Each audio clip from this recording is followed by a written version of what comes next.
Hello, everyone, and welcome back to the ZNC podcast, episode 3.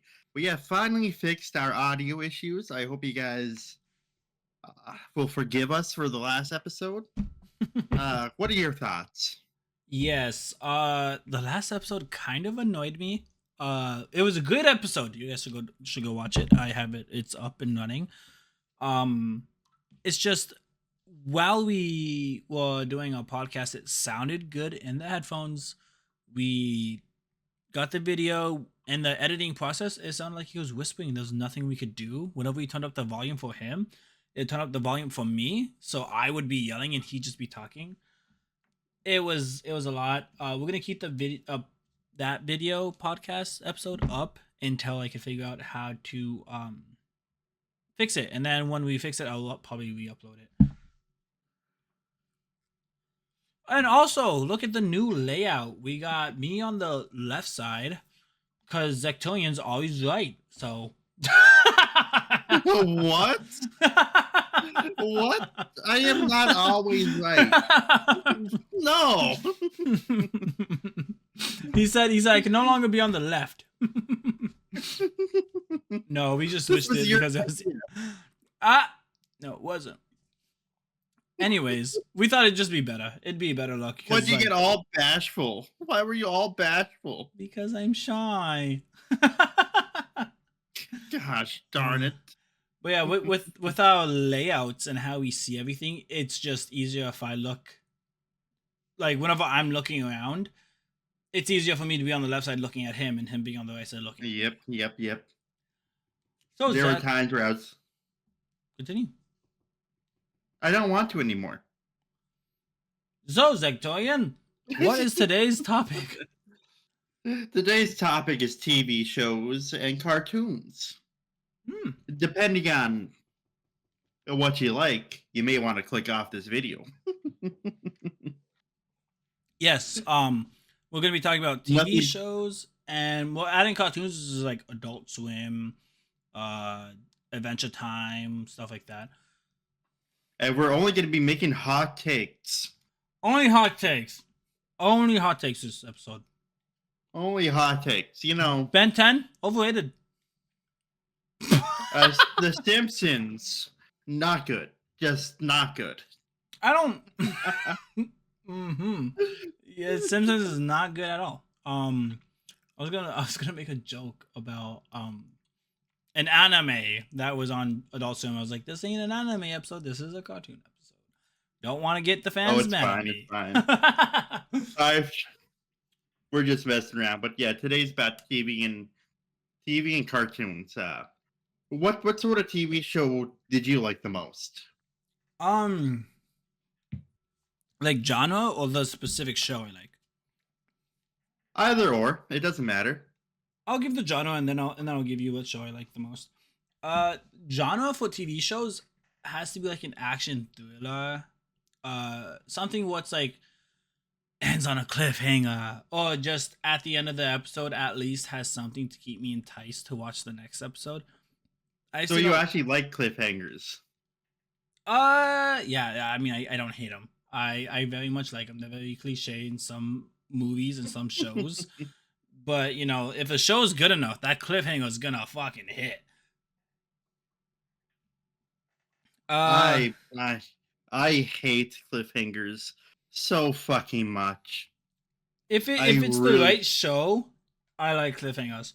I've seen a lot of cliffhangers where it's like a guy's hiding in a closet, or like a guy's hiding, and then the guy that's like looking for him stands in front of him, and then it just ends. I'm like, wow, what a cliffhanger. Do not like. What I hate about cliffhangers too, and I'm just saying this about, like, I believe in season 2 of House MD, there's a cliffhanger, and this is spoilers for House. Spoilers. Spoiler. Get out. Skip 10 seconds. There's an episode in House where Foreman, one of House's employees, needs to get brain surgery. And whenever he gets brain surgery, some things can go wrong because instead of like doing surface level brain surgery like normal, they went into the gray matter, like deep into the brain, and took some stuff out. And Ouch. at the yeah, which could really mess with somebody, can make him a Yeah. cripple, can make him a vegetable. And then Yeah. as they were, and then right at the end of the episode, House was like checking him out, trying to see how he is, and and he tells him, "Hey, can you lift up one of your arms?" And then he lifts up his right arm. He's like, "Okay, can you wiggle your left toe?" And then his left toe isn't moving or whatnot. And then they're like, "Well, are you moving it?" He's like, "I am moving it." And then he just asked him, "Okay, lift up your left arm." And then his right arm lifts up. And then the episode ends. I'm like, No, and, no, what's happening? How are we supposed to know what happens next? and then the next episode just like skips a few months later. It skips a few months whenever everything's been resolved and we don't get no closure. SMH. How And dare they? apparently they just alluded that his sense of direction is the opposite. Oh, Every time he tries to lift his left arm, his right arm goes up. Every time he tries to lift up his right arm, his left arm lifts up. that would be annoying to get to used to. Yep. All the inputs are backwards. But I'm just Inverted wondering, controls. would that make him left-handed? He would be now. I think he would be now. And the only time that they bring up his brain surgery is like he can't make coffee now. No, not the coffee. Like like like House tried to have him make coffee. And he just like sat there looking at the filter, not understanding how the filter goes inside the coffee machine. Oh my god. Because he just couldn't understand it. He's just like, how? This coffee pot's pissing me off.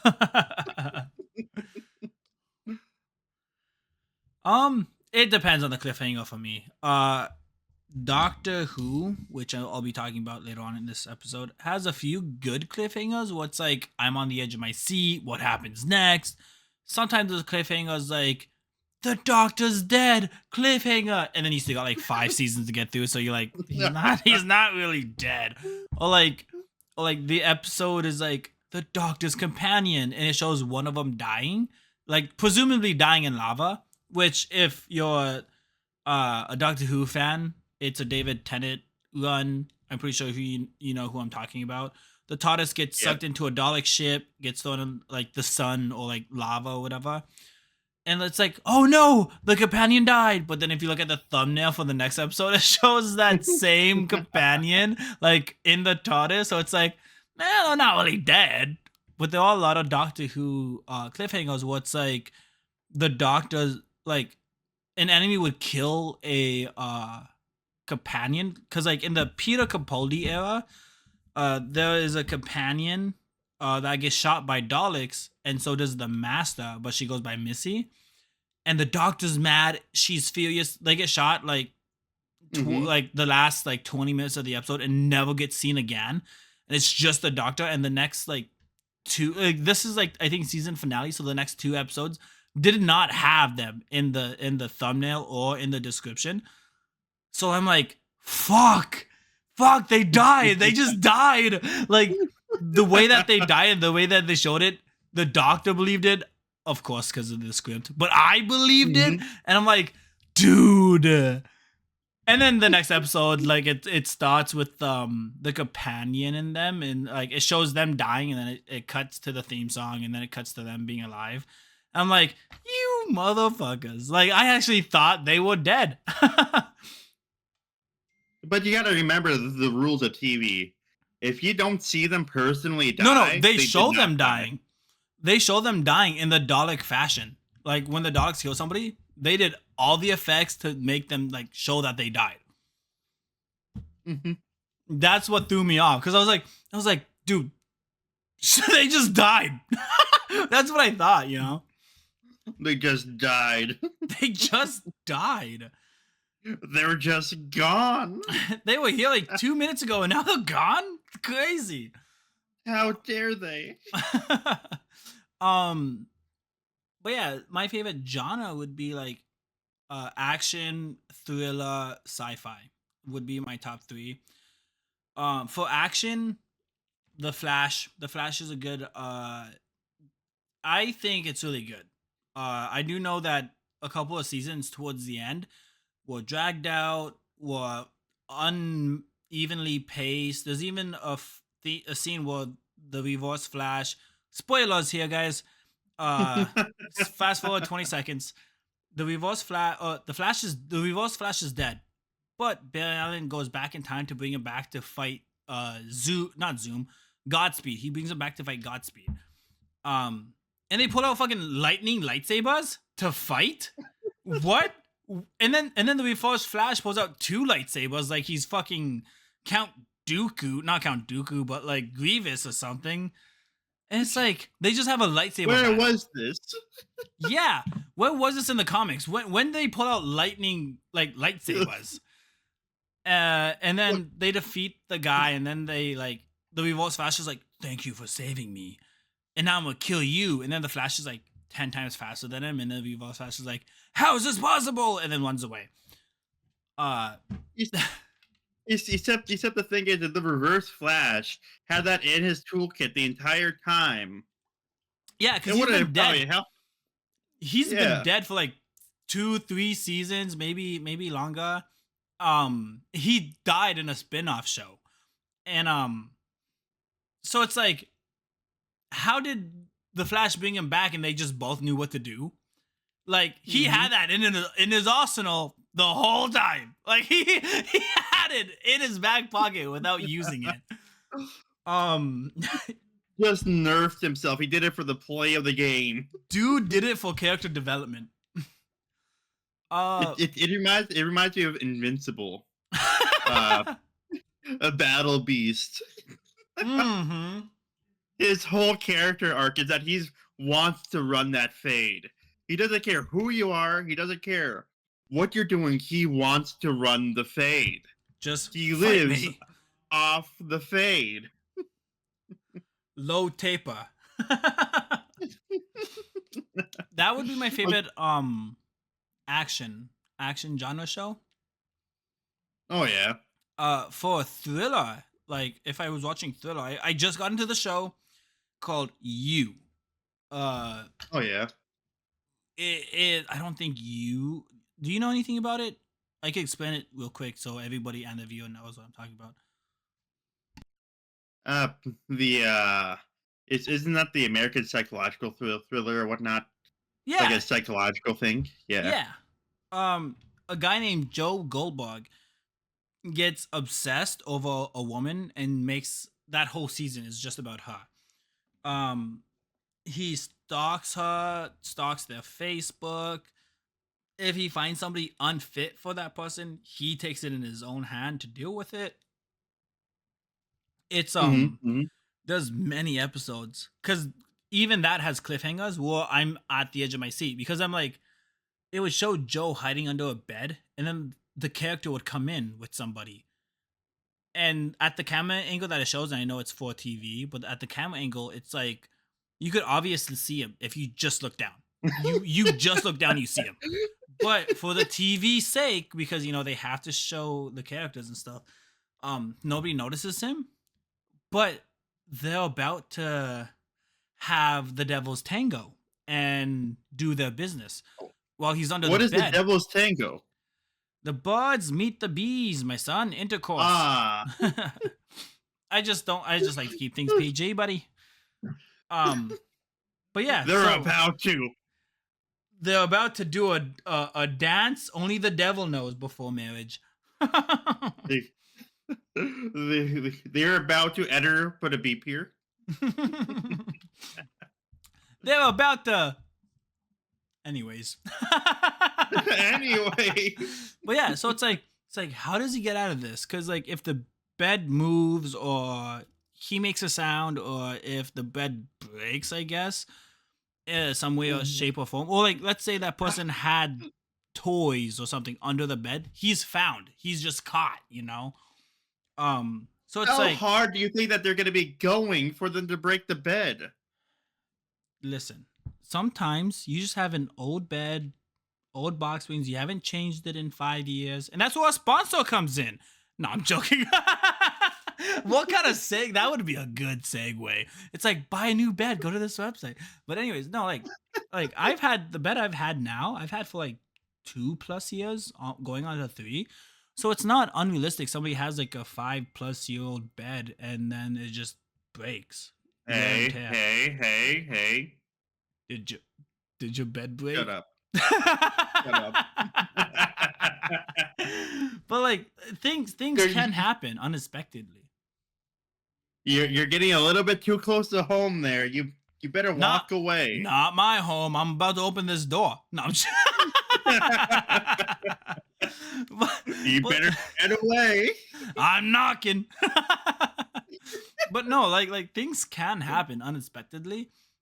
So like even in the Netflix show You, it has a lot of like there's episodes where I'm like the only way this ends is if he dies or goes to jail. That's the only way this episode, like the next episode ends.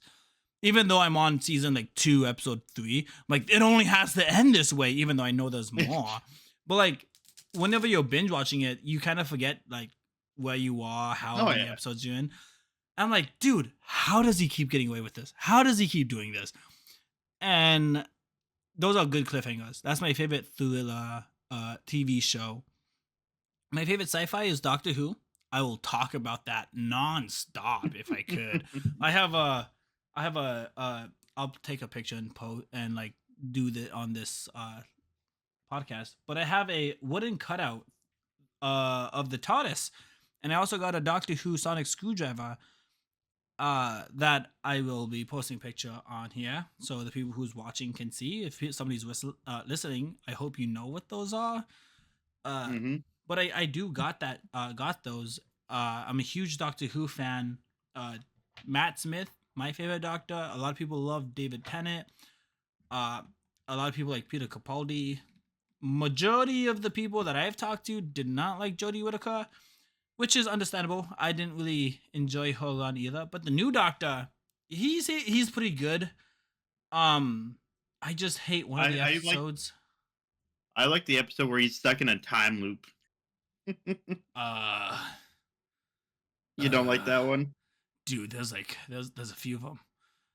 Are you talking about the old guy? No, the new one where he's stuck alone for like 10 years. Oh, that one. Yes. That's why I was like, because Peter Capaldi got stuck in a time loop for 7.5 billion years, something like that, like 14 billion years. And then he was always with people though. So not in this one. He was by himself in this one. For 7.5 billion years, but it was like he would die after like 2 to 3 days, and then basically a clone, like even the creator says it's a clone type of thing, would appear and take over where he left off without all the memories. So like each Doctor's like thinks it's their first time going through this, even though it's been how many billions of years, but each Doctor thinks it's their first time. So he wasn't like mentally going crazy. No, in the new one, I think he goes crazy a bit because he does talk to his future self. He's like, "How did you know the password?" And he's like, "You know it," and then just leaves him alone. I'm like, dude, what the fuck? Well, basically, he tried every combination that he knows. Yeah. He's like you know how I got there, and he's like, well, aren't you gonna tell me? No, that'd break the cycle. It would, and that's what I love about Doctor Who. We should have a podcast where we talk about our interest. You have your interest, I have mine. Time travel and space, 2 things I very much love and very fascinated with. I'm very well kept up with them. To the point that I can be, everybody has their own knowledge or whatever. But like, that's why I love Doctor Who so much. Is like it explores space, something I'm fascinated with, something that I love and want to explore myself, but I can't. And then time travel, well, they deal with paradoxes in Doctor Who. Hmm. And with the first season, a girl saves her dad from dying, which causes a paradox. Later on in one, the Doctor gets stuck in Pandora's box, which causes a paradox because if he's stuck in the the box, he can't save people, he can't help people, he can't do nothing that he did in the timeline that he was, even though that it already happened. It's like timey-wimey stuff, but then it creates a paradox where the Hmm. universe is killing itself.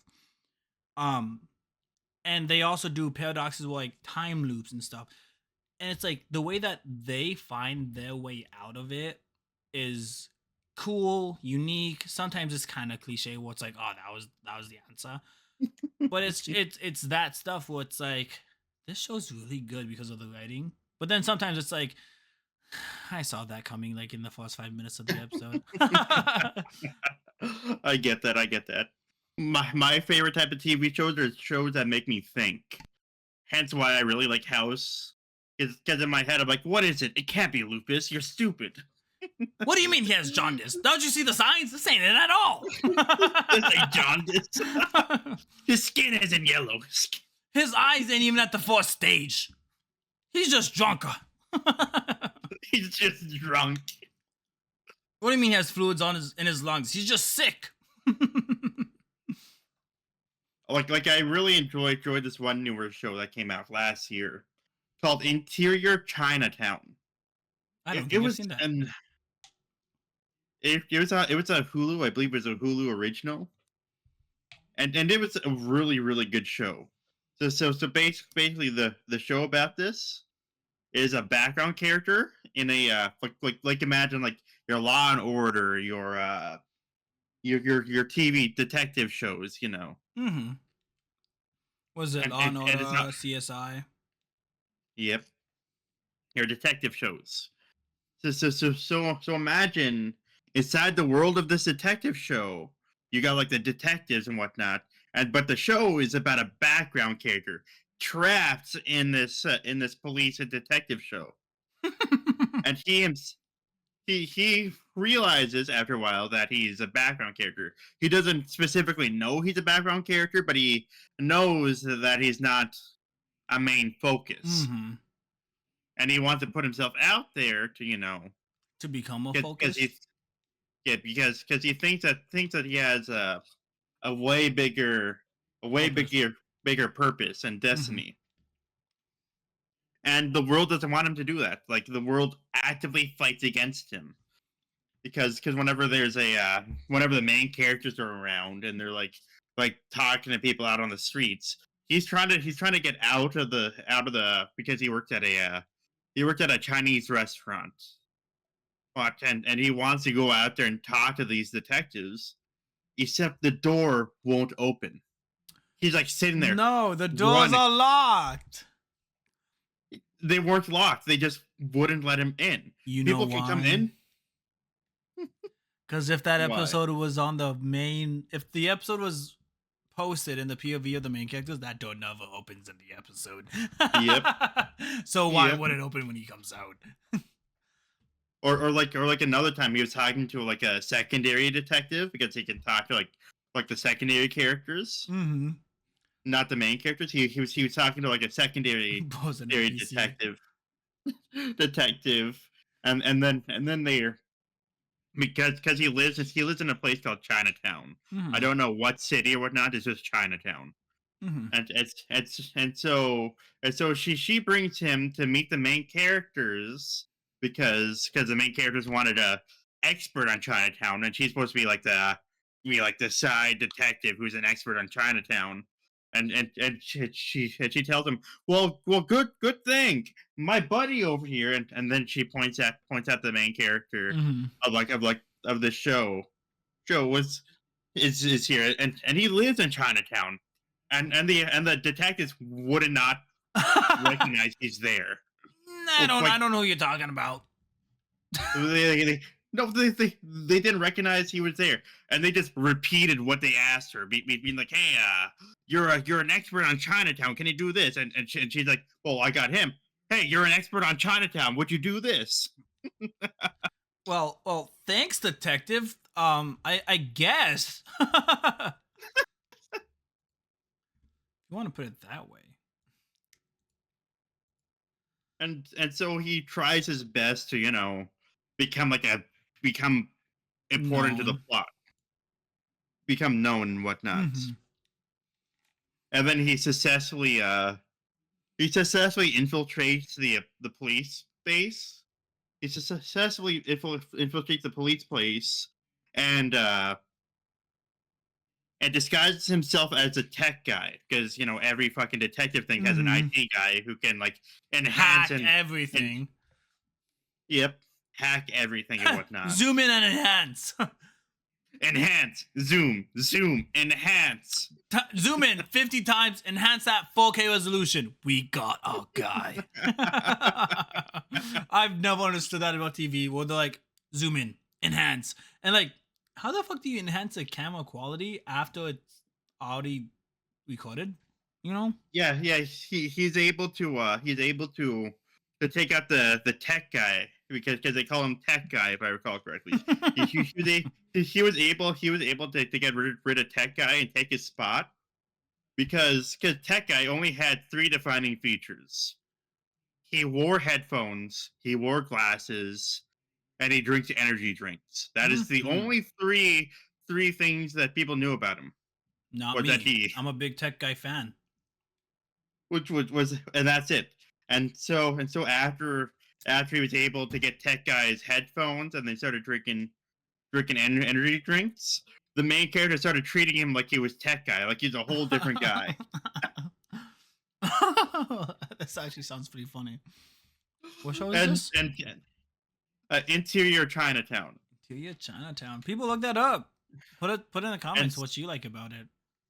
And the funniest part about it that I found was hilarious was that he's at the computer. He himself knowing he doesn't know anything about computers, nothing about computers, and he's looking at the computer screen, and it's blurrier than hell. He couldn't see on the computer screen until he looks over and realizes there's glasses on the desk, and then he puts on the glasses, and the computer screen's clear, because tech guy's supposed to be wearing glasses, Yes.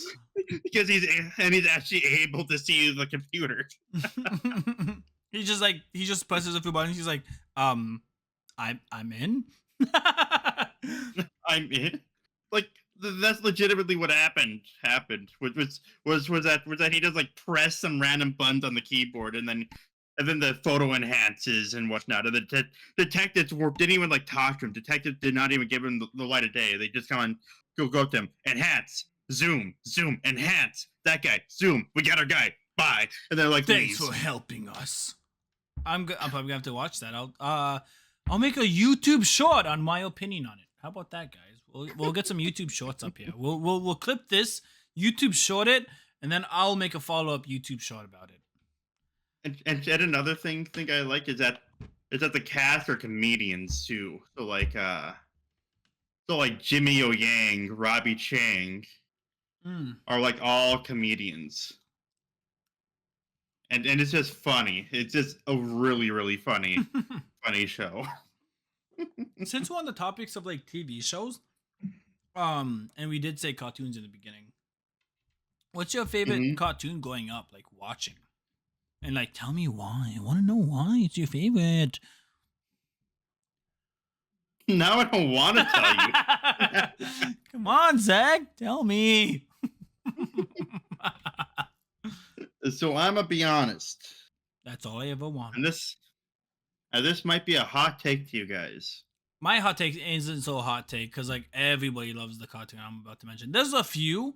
My third one might be like My what's third that one? hot take. My third hot take, man. No, but my third one might be not a well-known one, but I like it, and it's not because It's I like it because it's weird, not because it's good, but I like it because it's weird. it's a Code Lyoko. No, but that's a good one. That's the guy who dresses up like a cockroach.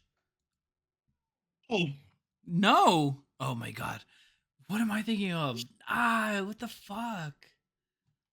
Code Lyoko is a one where it's a group of teenagers who travel to the virtual world and like fight people in the virtual world to like save the world.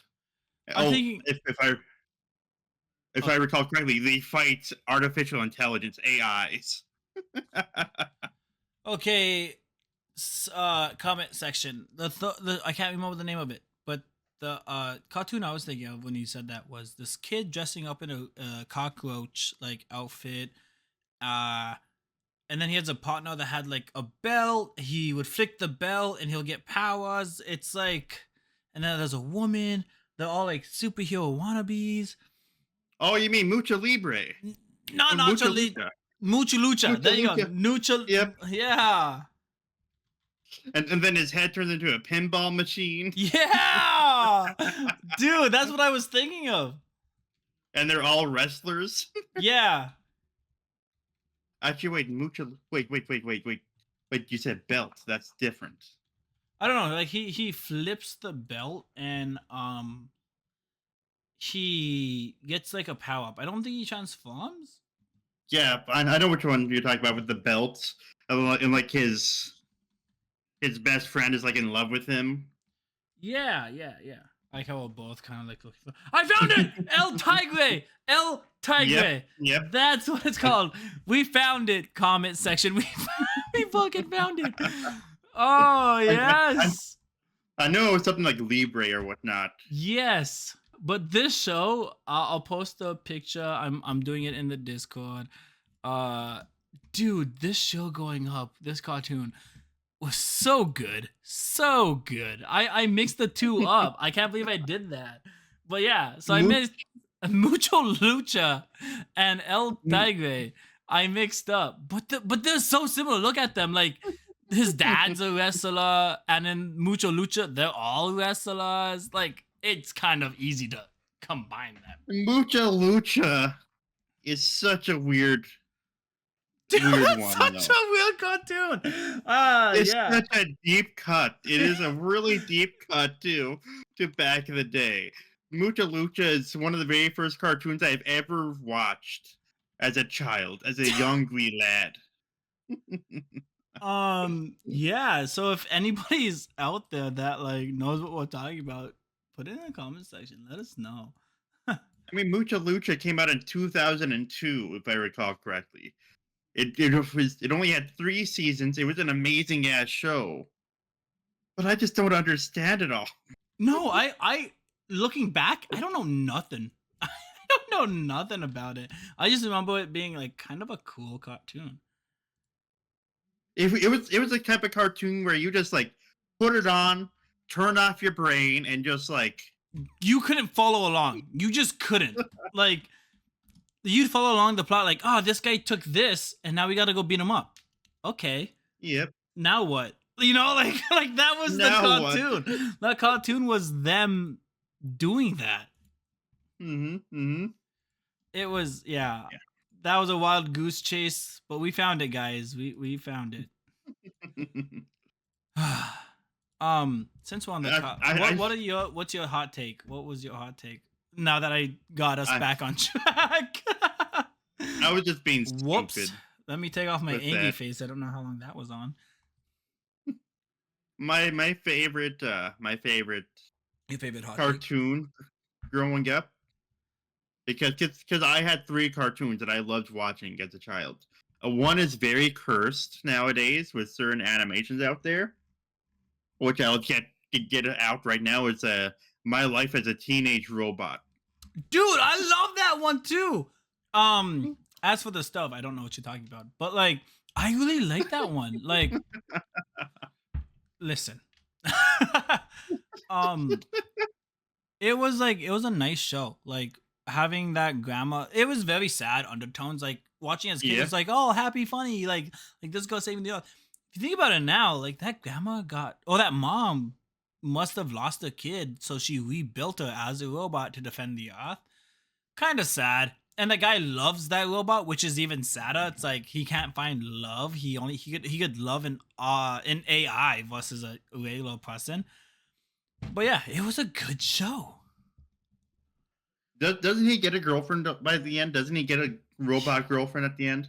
Yeah, yeah. There's a different woman that he falls in love with, and the main woman gets jealous because they're both robots. He goes for the other robot because the main robot No, doesn't like him or something like that. no. If I recall correctly, the other robot falls in love with him, but he still Yeah, he still wants wants to. the main robot, but like the other robot's like, hey, I'm here right now, you know? And the main robot doesn't like the other robot because the other robot was evil. Evil. but but there was whenever it got canceled. I know it got canceled because of, like, the ratings weren't good. But there was a big theory, a conspiracy theory out there that it got canceled because an animator went out there and made a 18 plus spicy video about it.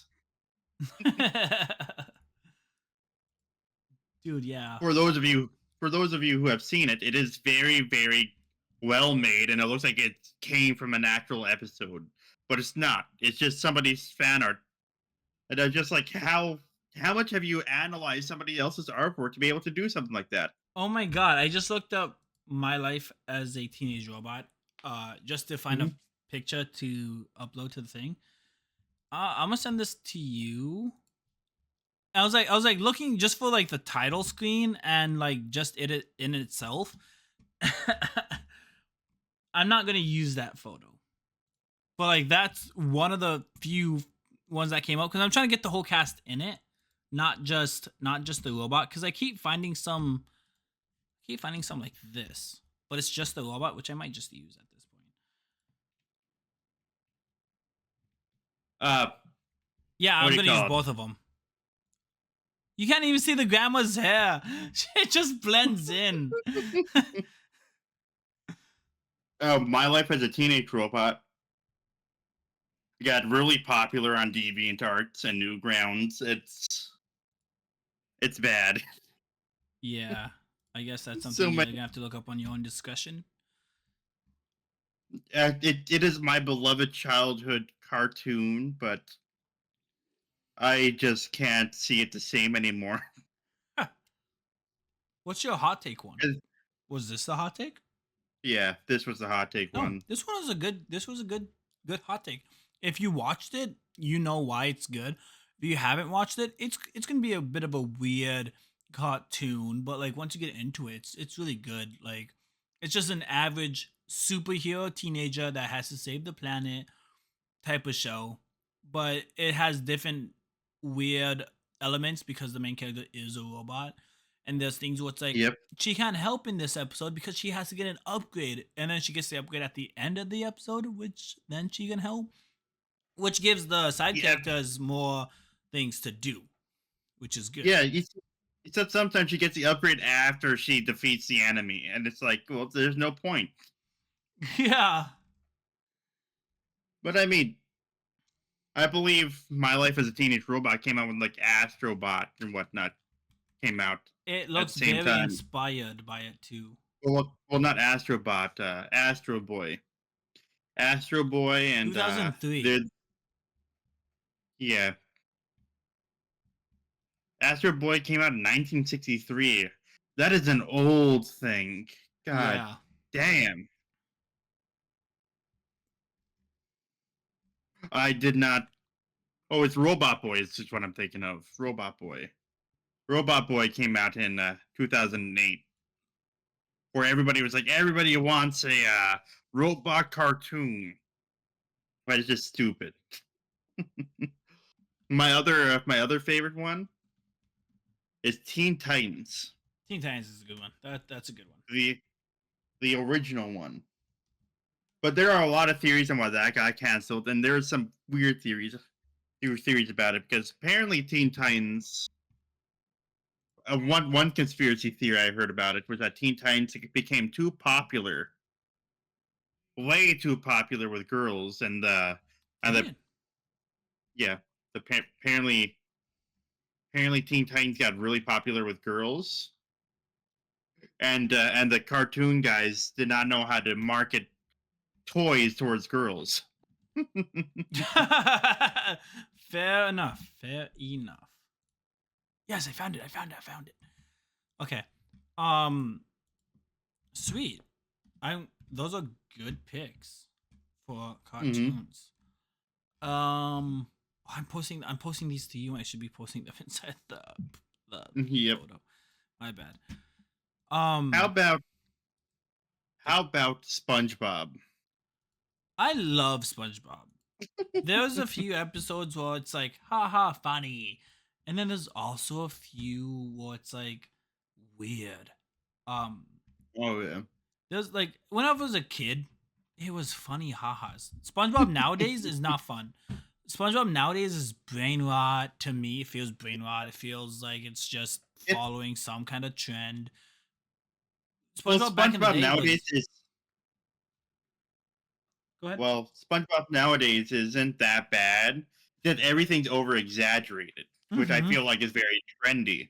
But other than that, we're just to watch it and not compare it. It is still a really good show. It's just we compare back in the day where we're used to like everything being either subtle or like not exaggerated. I say that, but then I Rich My Pants is a whole fucking episode of over exaggerating, ripping And your then I pants. ripped my pants. Do do do do do do do. Um, but yeah, it's like SpongeBob is a good cartoon in like the first couple half of the seasons. Really good. The movies, good. Um, the seasons that came out recently, like the last 4 or 5 seasons. And I'm just saying this because I haven't watched it all, guys. The last 4 to 5 to 6, maybe 8 plus seasons, I haven't watched because I'm no longer a kid and I don't have cable, so I'm not watching SpongeBob like I used to when I was a kid. Mhm. But like the clips I see on the internet or like the clips I walk into when my little brother's watching it, it's just like it tries to be funny now. Like before, it used to be funny, but like the clips I see now, it's like they over exaggerate emotions, they over exaggerate sayings to try to be Mhm. funny. And I understand a younger audience would be like, ah, that joke was said 5 episodes ago. It's so funny. And as an adult, it's like, dude, that joke didn't land the first time. Why are you doing it again? you know? It's like the low taper fade. Just let it die. Yes. It's like it's not good. um, Them rebooting Teen Titans for like the fifth time. At this point in time, just let it die. dude, Teen Titans, perfect cartoon. It had good character development, good animation. It was inspired by anime, so that's why it looks the way it does. Like that was the first cartoon where we Yep. got close to it. And it ended because of conflict and stuff, whatever they had in the background. They weren't making money. Just Yeah. straight up, they weren't making money. And the way that they ended it was not the way that they wanted to end it in the first place with Beast Boy Mhm. running off in the distance and screen fading to white.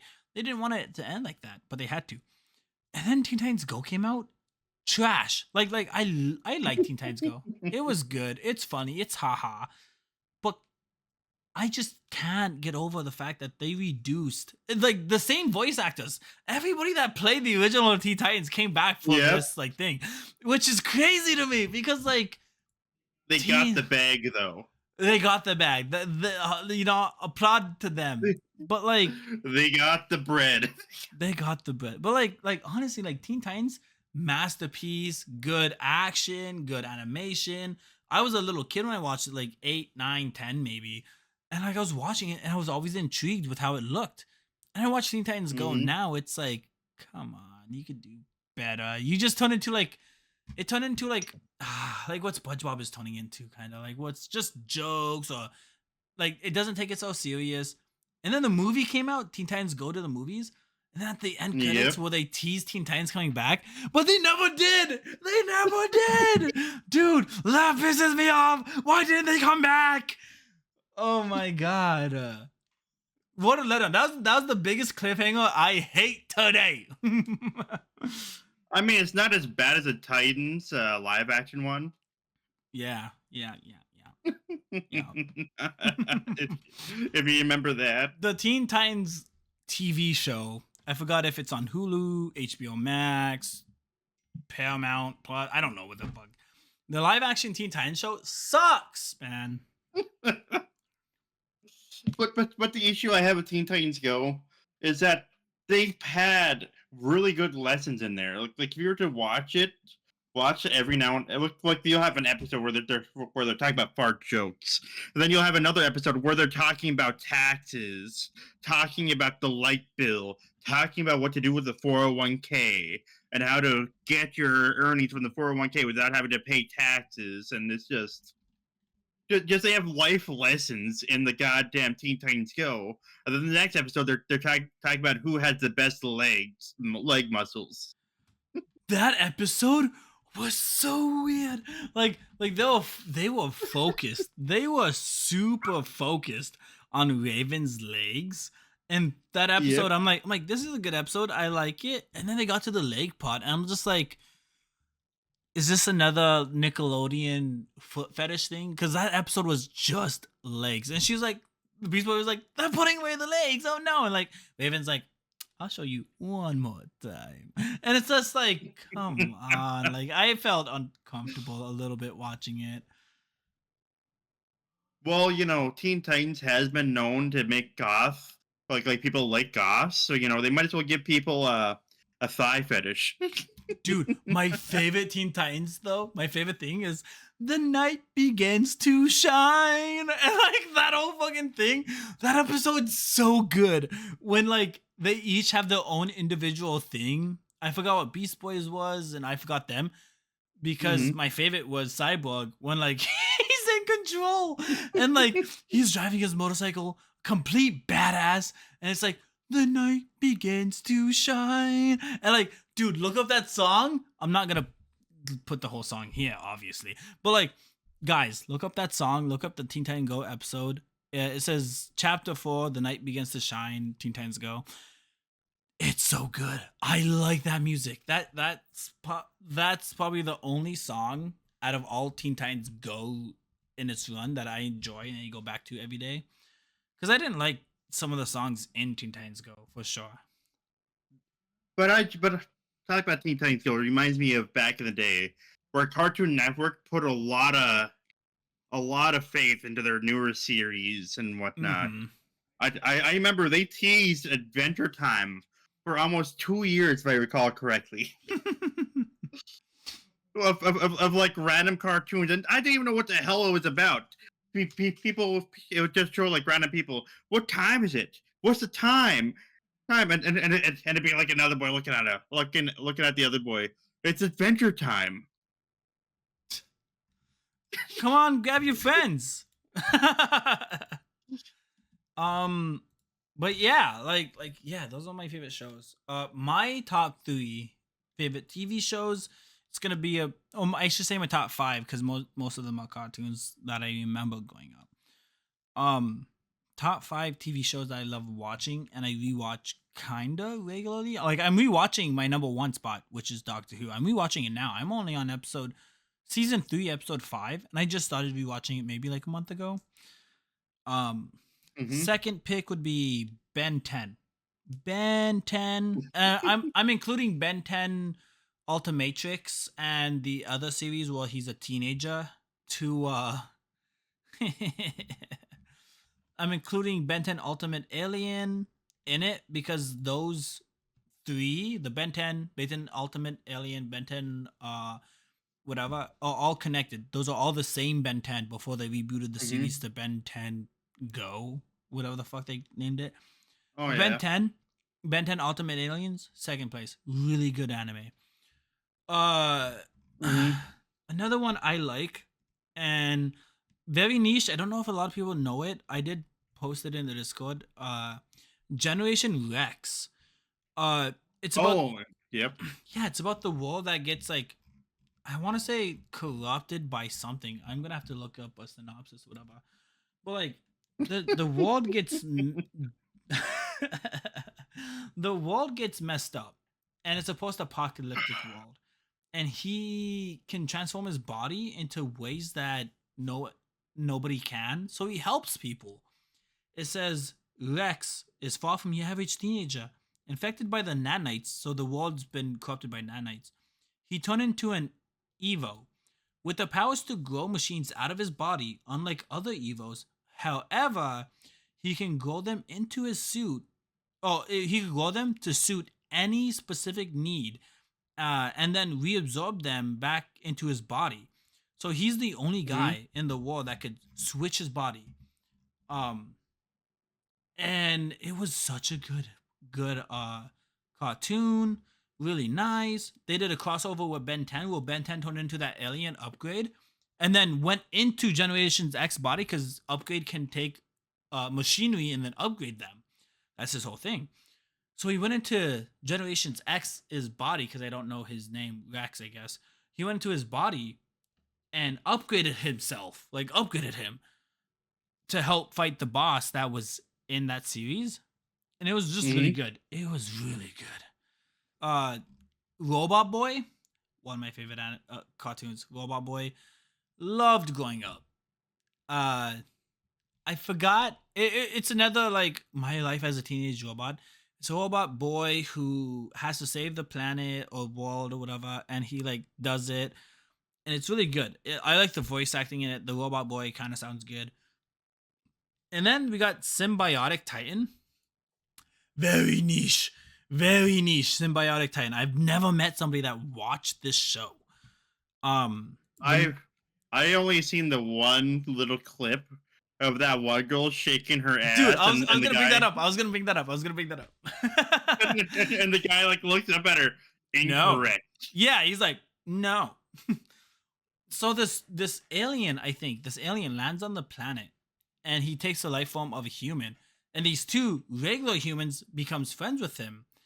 And he's always like, oh, yes, great. Let's do that. Okay. Like he's very NPC like. And he's Hmm. very Hmm. smart because he's an alien. And this girl invites him over and she's like, I want you to teach me everything you know. And he's like, okay, let's get down to business. And then she turns on the music and starts fucking twerking, throwing her ass back, doing whatever she Hmm. can to try to entice this guy to sleep with her. And it's a kid's cartoon. When I was watching that episode as a kid, I remember being like, dude, this is weird. I feel weird watching this episode. Like it's just it's not funny. It's not cool. It was just weird. And now that I'm grown up and know what things are, I'm like, dude, that is so weird. Why would you have that in this cartoon? Yep. uh, um, but my hot take that I was gonna say is weird, and I think it's weird just because I don't think most people know about this fuck, cartoon. Most people, I don't think most people know about this cartoon, but it's something I liked. It's called Fire Breather. The guy's mom is a human, and the dad is a dragon that could transform into a human. And obviously, they had their time. They had a kid, and the kid is half human, half dragon. In the anime, his dragon ability starts activating when he was like 16, 17, pushing 18 or whatever. His dragon abilities started happening. And everybody like it's like taboo. Hmm. It's like, Hmm. oh, this guy's a dragon? That's fucking weird. But he slowly becomes a hero and he could breathe fire. He could do everything a dragon can and transform into a dragon. But like I think he's never met his dad. And then in the cartoon, it's like he has to meet his dad. And his dad's this massive dragon, dude. Like his dad's like here's a photo of him standing next to his dad as a dragon. How, I don't know. how does I don't. how? I don't know. Like the mom saw that dragon and was like, dude, let's have babies. And the dragon was like, okay, let me turn into a human. Oh yeah, I forgot he can do that. Yeah, but I say this is it's a good cartoon. It has its moments. It's a niche. It's a It's a niche. niche one. Avatar: The Last Airbender. One of my favorite Oh. cartoons. Everybody likes it. Everybody enjoys it. I have a weighted opera. I have figurines of Aang and Momo. The live action movie sucked. Legend of Legend of Korra. My bad, guys. I disliked. Like, I like that they brought back airbenders. I like that Tenzin, who is Aang's son, got Mhm. the air nomad stuff and the air bending and was able to train everybody. I just hated that Korra. She had no character development. Everybody's probably gonna say, "What about this episode? What about this episode?" Yeah, episodes, they're good, when they happen. But overall, it's, I know everything. I have every power. I'm not strong enough. And then Aang came and helped her. The next season's like, Well, I got my airbending taken away. I got my everything taken away. I can't do nothing. Aang came and helped her. It's like she was set up to be this very powerful avatar that no avatar was supposed to be, which was cool. I liked the first episode and the whole power stealing aspect. Really cool. I liked it all. But they just made Korra weak, in my opinion, for no reason when she could have been strong throughout. Like she already knew 3 of the 4 elements, and she only needed Tenzin to teach her air. She was set up to be the powerfulest avatar, but she the just couldn't live up. powerfulest. The most powerfulest avatar, but she could not commit, dude. She did not But commit. but that was Korra's character development though. Korra is a stark contrast to Aang. Korra started out confident. She started out amazing. As a child, she can bend all 4 elements. Well, Aang had trouble in that aspect. Mm-hmm. Aang had trouble with bending, but he was very spiritually connected. Because Yeah. each avatar is damn near the opposite of the last one. Roku Yeah. was a very powerful bender, but he had a very terrible spiritual connection. That's why Aang was the opposite. Korra is the opposite of Aang. Somebody who's snarky, confident, very strong and bending at an early age. Yeah, it was really nice. But And like and she her just was weak, man. She was just weak. but that's the thing. She was arrogant. She was also arrogant. On top of being cocky, on top of being cocky, she was arrogant. She lost a lot of battles she should have won if she trained better, if she would have she trained her martial arts a lot better. She looked down on everybody. Mm-hmm. And that's why at the end of Korra, she doesn't look down on people anymore. She looked at them for who they are. Well, rather yeah, than, she got humbled. She got beaten up. She lost her avatar state. She lost all connection, which this is the one thing I hate. I understand that they're trying to do a soft reboot of Avatar: The Last Airbender, or Avatar, the IP, where she lost all the connection before, which I think was a bad move. Because there was talks of the original creators coming back to make a different Avatar before Korra was even made. They were gonna make a new show and make it after Aang, stuff like that. But they couldn't get the original people back. So when they made the new Avatar, which we got Korra, they kind of went off of like what they knew, and they destroyed a lot of relationships with the Avatar fans doing it that way. The live action movie sucked. The live action on Netflix, I recommend. Like it's really good. The acting in it's good, but it is more or less like everything's exposition. Aang's like, guys, I gotta do this, and nobody can stop me because I have to do this. And then nobody would stop him. He just does it. There's no arguing. Yeah. There's no like, Aang, think about it. You have your friends here. We can help you. No, there's nothing like that. It was just, guys, trust me. And they trusted. Like that was all it was. And I like the Netflix adaptation. I like the realism that it brings, and I like that it's more More chaotic, fleshed out more fleshed too, out, but though. more fleshed out. But I'm talking about like gore. It showed Oh how yeah. the air nomads died. It showed Mhm. the power of the Avatar state. It showed Aang, like in the cartoon, Aang sacrificed his body to become the great water monster to defeat the Fire Nation when they were attacking the North Pole or South Pole. North Pole, I think it was the North Pole. Um, in the cartoon, it was like kind of vague. It was like, oh, this kid gave his body up, whatever. But he's coming back. That's what you kind of thought. And the Netflix adaptation, it's like, yeah, Aang's not coming back. He sacrificed his life to become this thing. He's not Aang no more. They made that clear. Like even the Moon Spirit was like, yo, that's not Aang. Aang's not coming back. And uh could how am I forgetting her name? Uh Katara. Katara, yeah. Katara was like, Aang, come back. I know you're still in there. And the Moon Spirit was like, nah, no, he's gone. He sacrificed himself. And then he comes back later on because the Moon Spirit was revived and stuff like that by Katara. Um, and the Moon Spirit sacrificed her life to bring back the fish, which brought back Aang. And it's like they made it clear in the show that if she didn't do that, whatever, Aang was gone. Aang was dead, basically. But in the cartoon, it was more or less like, oh, he sacrificed himself to do this, but he'll be back, type of thing. Which I do appreciate that the live action Netflix show is going in a grimmer take, because I think that's what the cartoon was missing for me.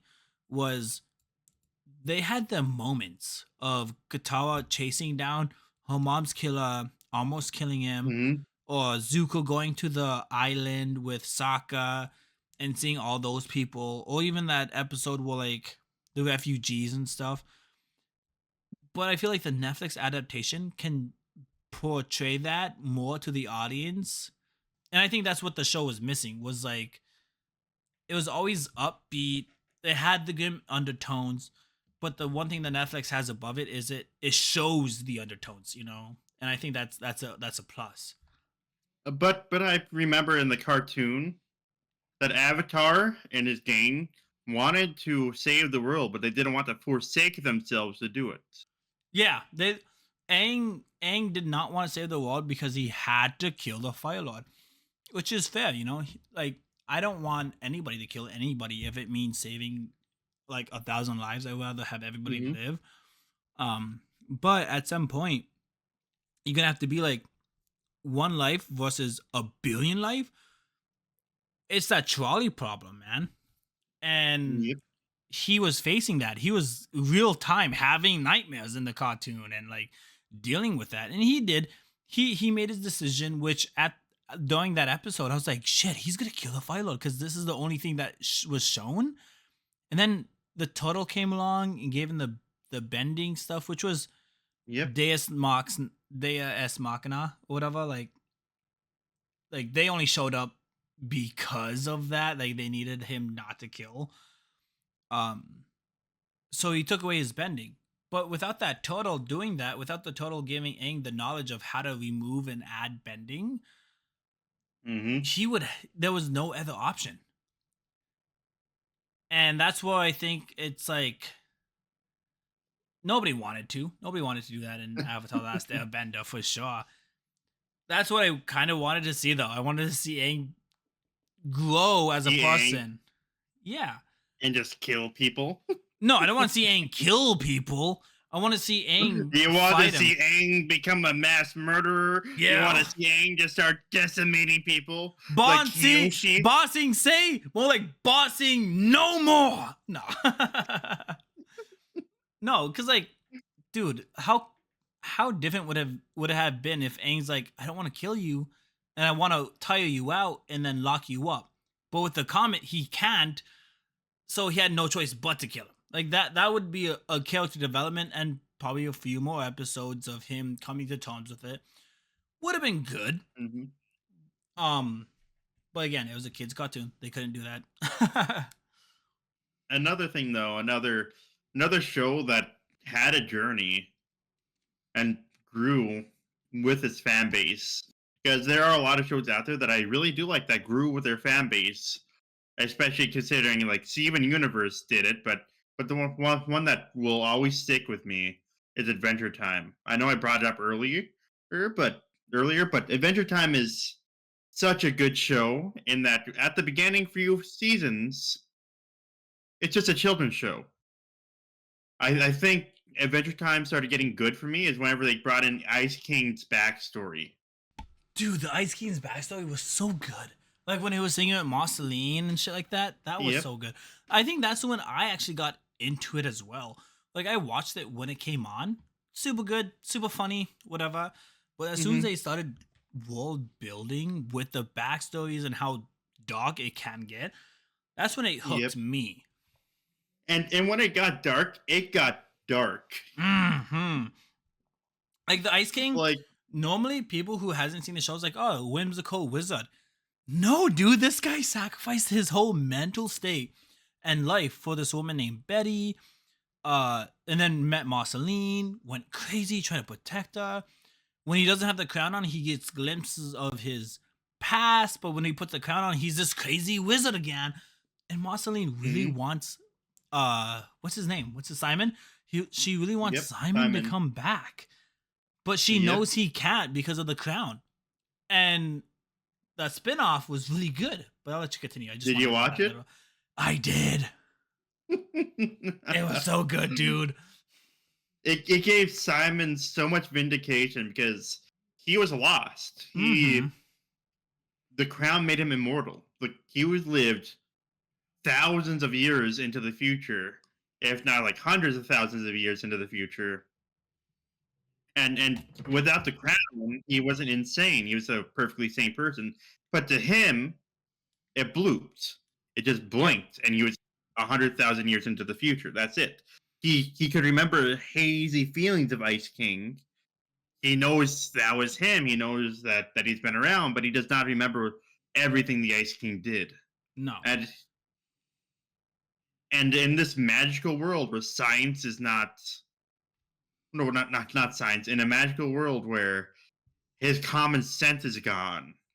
And these other humans show up because there are humans in Adventure Time, and they're like super scientific, way more advanced than what he's used to. It just there's a disconnect Mm-hmm. from what he knows and from what he loves to what he sees now.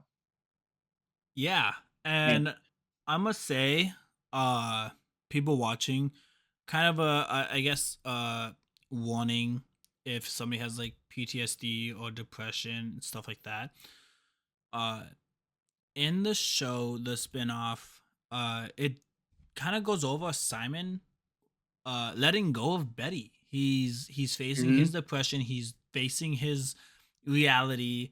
He goes on this little trip, and at the end, he just tells Betty like, "I had fun. You are my everything," and lets go of her. And it was such a good, Hmm. empowering moment for Simon becoming Simon again, and not just the Ice King.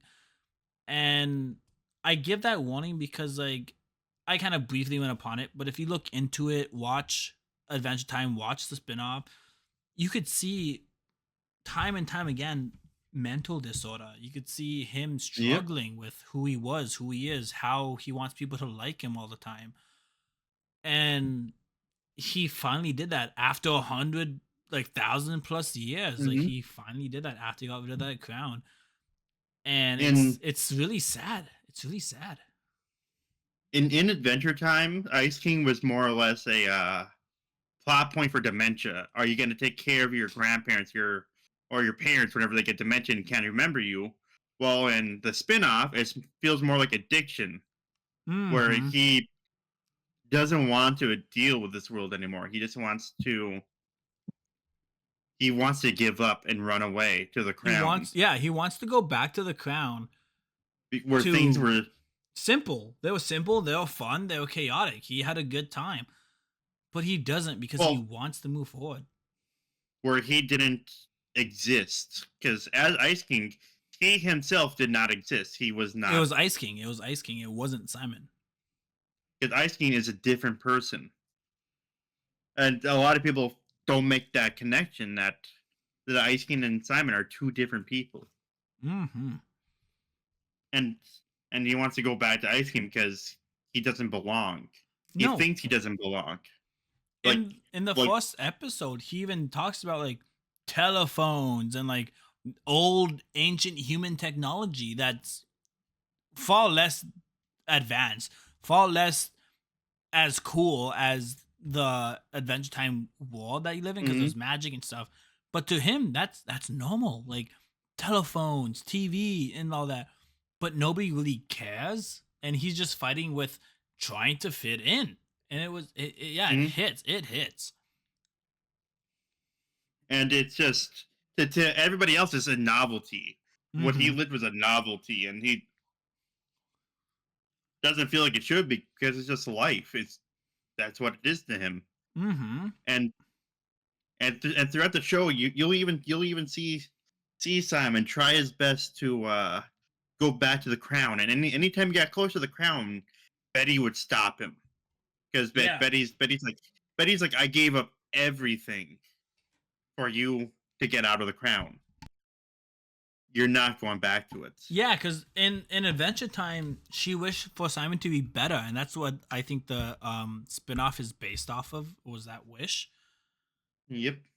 Um, but no, I think I'm gonna have to put a kind of disclaimer in the beginning of this section because it does deal with depression, borderline Hmm. personality disorder. It deals with a lot of dark issues. Like the show doesn't really like the show has undertones of it and like how he grieves and how he does his things. But at the end of the day, it's a kids' cartoon, so it's not gonna fully go into it. And But what I also like too, though, is that it explores the idea of like what if parallel universes, what happens if yeah, certain things happen, like uh, like with Marceline. What happens if Simon was never got there. Marceline, was never Yeah. there? Or what if Simon died instead of getting the crown? He just died, and somebody else got the crown and raised Marceline. Mm-hmm. Like Adventure Time is so good. The first couple of seasons I felt were like, or maybe like a season or two, I felt were like Monster of the Week or Adventure of the Week. It was very stereotypical, like just trying to catch your Hmm. attention. But after they introduced like Finn's the last human, Marceline's a vampire. There's a hell, and Jake and Hmm. Finn goes to hell, and then Jake dies and he goes to heaven or whatever. Like when they introduce that stuff and the underlaw or underlining law of his dad sacrificing his wife and stuff to save Finn, but then at the same time is a really shitty father who like doesn't care about emotions because time and time again he's like, "Oh, Finn, let's do this," and leaves him. Uh, like the show has Hmm. some really dark undertones if you actually pay Well, attention. Finn's dad is another metaphor for amnesia. Yeah. Because Finn's dad, Martin, Mm-hmm. if you see Martin before he got amnesia, he would die for his son, Yeah, just he was straight a up. good. He sacrificed his life to try to save Finn, and then he got hit in the head by that robot, Yep. and he's like, "I gotta save this child." That's what I remember. And then he runs up, does whatever he No. does to the robot.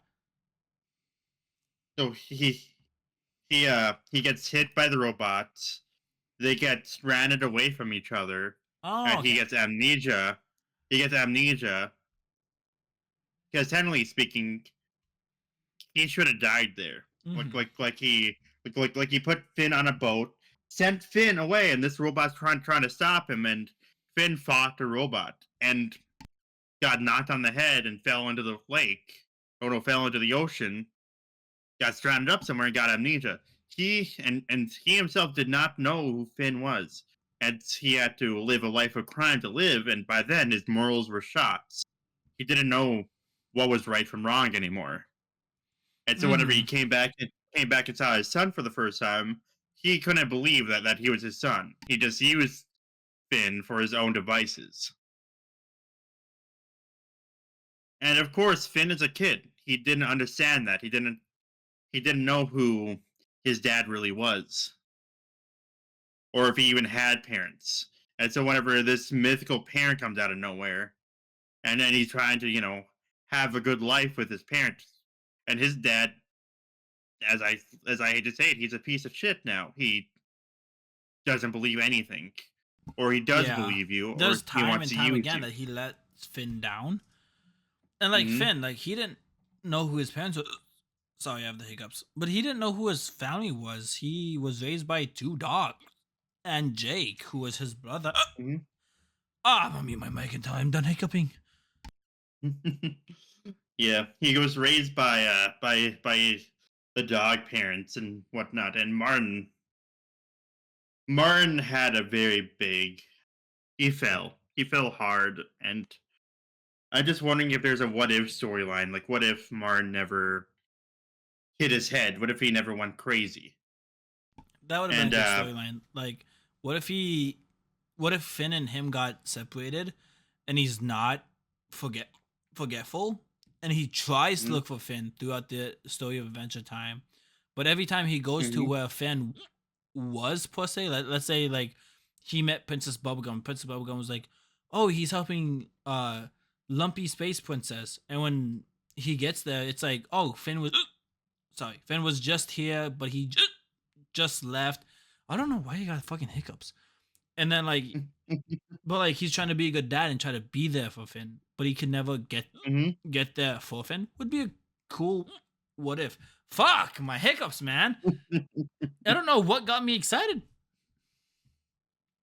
Adventure Time with Finn.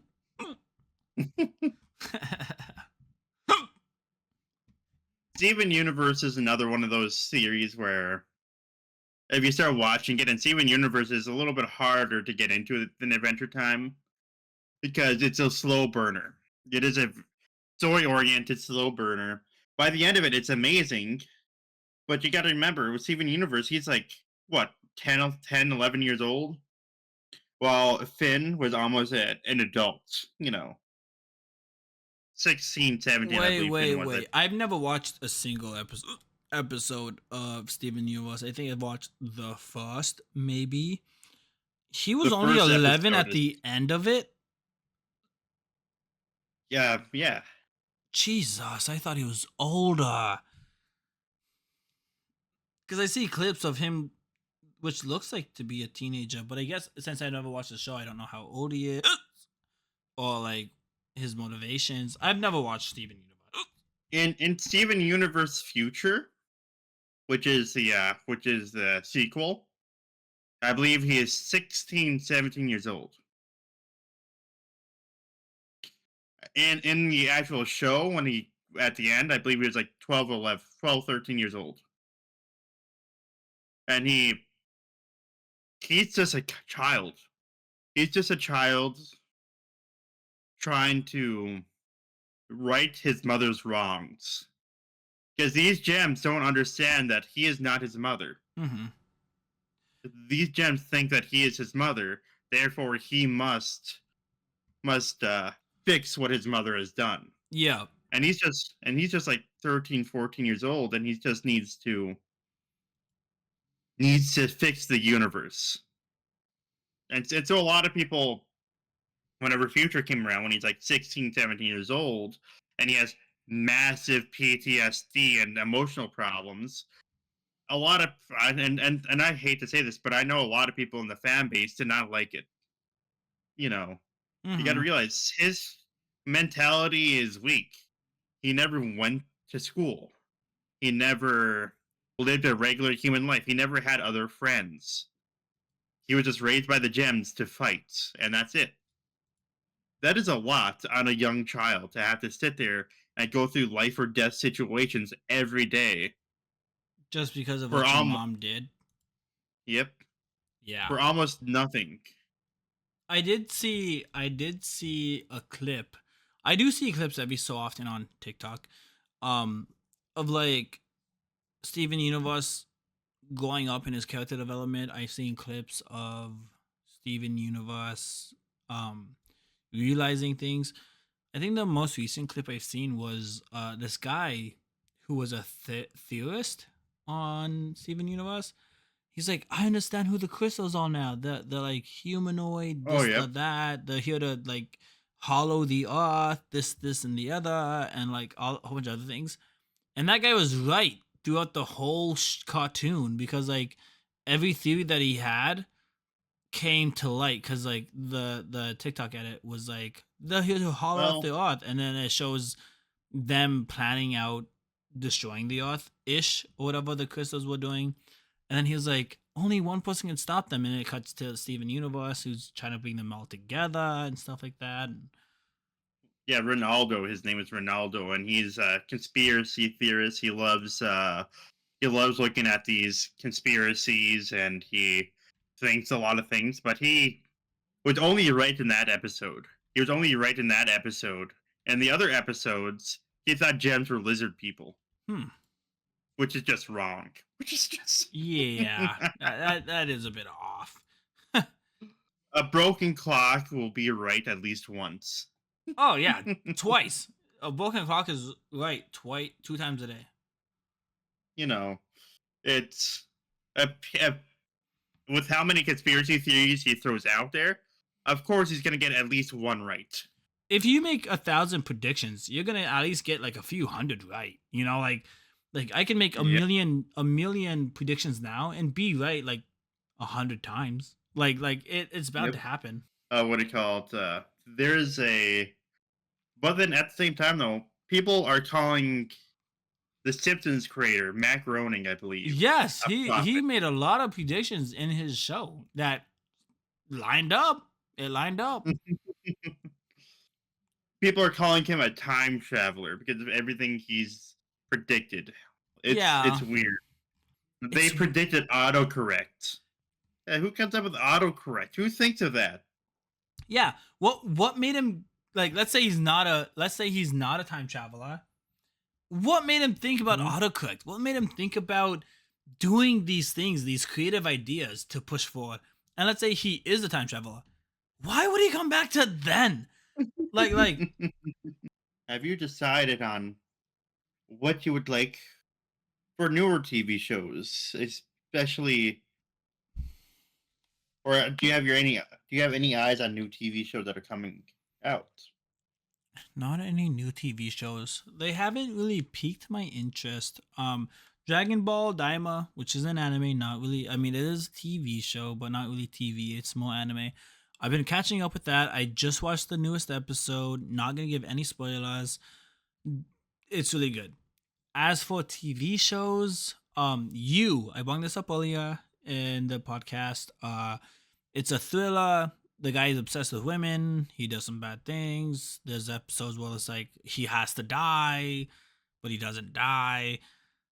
They're coming out with the new season. It's going to be on Netflix, April 24th, 2025.